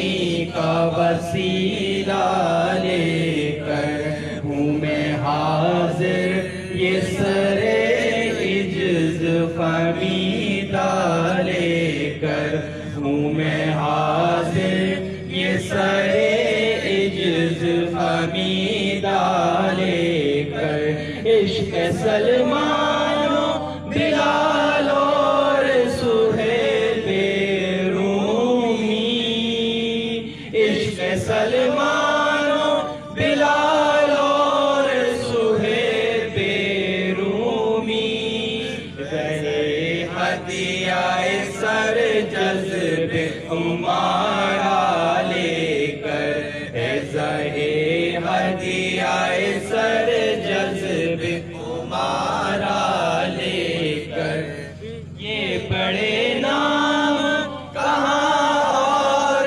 کہاں میں آقا یہ بڑے نام کہاں اور کہاں میں آقا ان کی نسبت کا مگر ایک سہارا لے کر ان کی نسبت کا مگر ایک سہارا لے کر آپ مل جائیں تو مل جائے گا سب کچھ مجھ کو، آپ مل جائیں تو مل جائے گا سب کچھ مجھ کو، کیا کروں گا میں سوا اس کے بغیر نہ لے کر، کیا کروں گا میں سوا اس کے بغیر نہ لے کر، حاضر خدمت سرکار ہوا ہے یہ شفیع، حاضر خدمت سرکار ہوا ہے یہ شفیع، نظر کرنے کو دل و جان کا ہدیہ لے کر، نظر کرنے کو دل و جان کا ہدیہ لے کر، در پہ آقا کے غلامی کا وسیلہ لے کر، ہوں میں حاضر یہ سر عجز خمیدہ لے کر۔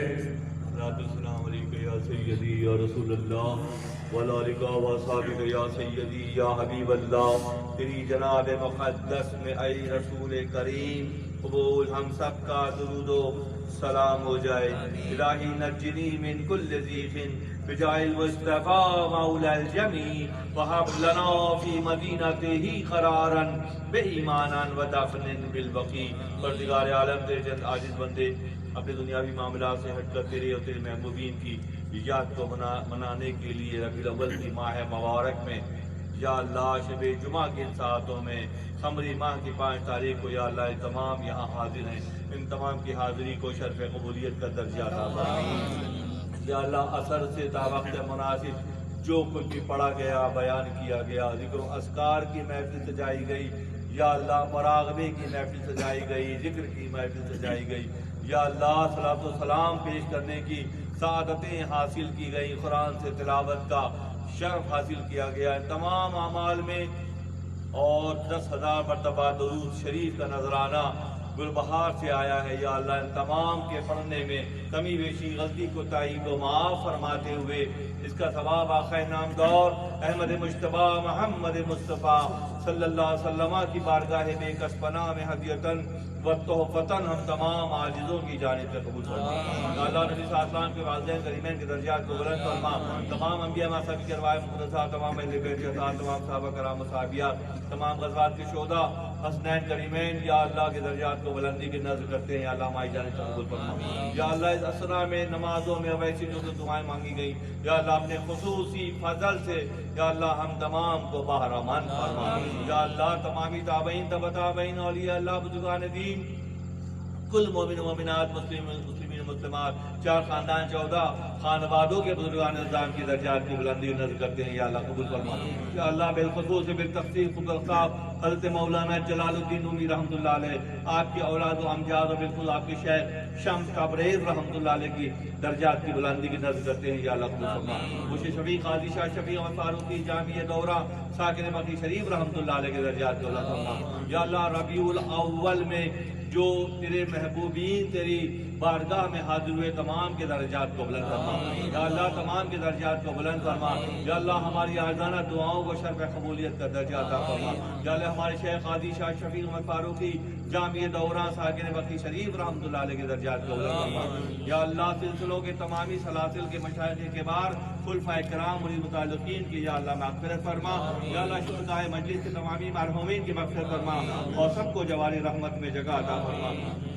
یا اللہ ہماری کاوشوں اور کوششوں کو شرف قبولیت کا درجہ عطا فرما۔ یا اللہ جو خوش گمانی کے ساتھ لوگ یہاں شریک ہیں اور یہاں خدمات انجام دے رہے ہیں، سب کو مضاعف در مضاعف اجر عظیم عطا فرما۔ یا اللہ ہمارے مدرسے کے بچوں پر اپنا خصوصی فضل فرما۔ یا اللہ سب کو استقامت عطا فرما، سب کو کشادگی عطا فرما، علم قرآن عطا فرما۔ ان کے معصوم سینوں میں قرآن کو اتارنے کا فریضہ کوئی انجام دے سکتا ہے، ہم تو صرف کوشش کر رہے ہیں، کامیابی سے سرفراز فرما۔ یا اللہ یہاں کے ماحول کو روشن تر فرما، یہاں کے ماحول کو روشن تر فرما۔ یا اللہ علاقے کے تمامی مکینوں پر اپنا خصوصی فضل فرما۔ یا اللہ تمام پر اپنا خاص کرم و فضل فرما۔ یا اللہ ہمارے ساتھیوں پر اپنا خصوصی فضل فرما۔ یا اللہ جو بیمار ہیں شفائے کلی سے سرفراز فرما، جو پریشان حال ہیں ان کی پریشانی کو دور فرما۔ توفیق عظیمی صاحب، اسلام الہی صاحب، عدنان صاحب کے والد گرامی، عمران صاحب کی والدہ محمودہ بیگم اور پر اپنا خصوصی فضل فرما۔ قمر احمد قریشی صاحب کو صحت و سلامتی عطا فرما۔ عالیہ امام بی بی کو صحت و سلامتی عطا فرما۔ محبوب صاحب کے معاملات میں آسانی پیدا فرما۔ جناب اعظم صاحب کو سرخرو فرما، جناب اعظم صاحب کو سرخرو فرما۔ یا اللہ ان کی کاوشوں اور کوششوں کو قبول کرتے ہوئے راستے کی تنگیوں اور پریشانیوں کو ان سے دور فرما۔ یا اللہ جو جس خوش گمانی کے ساتھ محفل میں شریک ہے، یا اللہ شب جمعہ کی ان ساعتوں میں یہاں تک کوئی آ گئے، یا اللہ یہاں تک تو آگے اگلی منزلوں پہ تو انہیں قبول فرما، اگلی منزلوں میں تو انہیں قبول فرما۔ یا اللہ جہاں سے جاگے وہیں سے سویرا کے مصداق ہمارے قول و عمل کے تضاد سے ہمیں نکال کر ہمیں سیدھا راستہ عطا فرما۔ یا اللہ ہمیں سیدھا راستہ عطا فرما۔ یا اللہ ہماری فکروں کی حفاظت فرما، ہمارے مقام کی حفاظت فرما، ہماری خانقاہ کی حفاظت فرما۔ یا اللہ ہمارے اہل و عیال کی حفاظت فرما۔ یا اللہ جسمانی ذہنی روحانی امراض اور جسمانی ذہنی روحانی معذوری سے اپنا حفظ و امان عطا فرما۔ یا اللہ بے نکاحی بہنوں بیٹوں کے لیے دعا گو ہے اسباب مہیا فرما، اسباب پیدا فرما۔ یا اللہ ہمارے نائبین پر اپنا خصوصی فضل فرما۔ یا اللہ شب جمعہ کے یہاں کے قیام کو قبول کرتے ہوئے اور جمعے کے دن کے قیام کو قبول کرتے ہوئے ہمارے لیے آسانیاں پیدا فرما۔ یا اللہ فکری اعتبار سے جو دور ہیں انہیں مزید دور فرما، اور جو قریب ہیں انہیں مزید تر قریب تر فرما۔ یا اللہ ہماری دعاؤں کو قبول فرما، ہماری غلطیوں کو معاف فرما۔ الہی بحق کے بنی فاطمہ یہ بار قول ایمان کو خاتمہ اگر دوتم رات کو بر قبول منو دخت دامان آل رسول الہی تو آسان کنی مشکلات تو فیل محمد علیہ الصلاۃ اللہ تعالیٰ علی خیر خلقہ محمد والہ واصحابہ وآل بیتہ اولیاء امتہ علماء ملتہ عرفاء طریقتہ اجمعین برحمتک یا ارحم الراحمین الحمدللہ رب العالمین۔